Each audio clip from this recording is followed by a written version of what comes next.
નમસ્કાર મિત્રો, હાલ હવામાનને લઈને મોટી અપડેટ સામે આવી રહી છે. હવામાન વિભાગે 3 દિવસ ગુજરાત માટે ભારે આગાહી અને 18થી વધારે જિલ્લાઓમાં વરસાદ સાથે વાવાઝોડું ફૂંકાશે તેવી આગાહી કરી છે.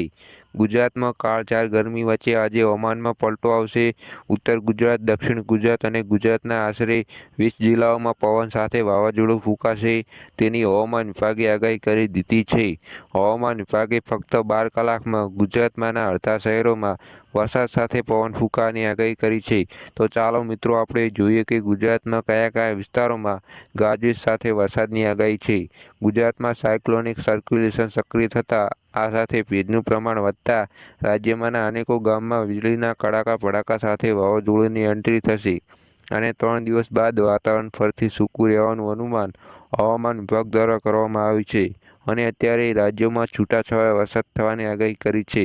હવામાન વિભાગે જાહેર કરેલા મેઘ પ્રમાણે 12 કલાકમાં બનાસકાંઠા, મહેસાણા, સાબરકાંઠા, અરવલ્લી, ખેડા, પંચમહાલ, દાહોદ, મહીસાગર, વડોદરા, છોટાઉદેપુર, નર્મદા, ડાંગ, તાપી, નવસારી, વલસાડ વગેરે, સુરત, અમદાવાદ વગેરે વીજળીના ચમકારા સાથે છૂટાછવાયા અને વાવાઝોડા સાથે ભારે પવન અને વરસાદ થવાની આગાહી કરી છે.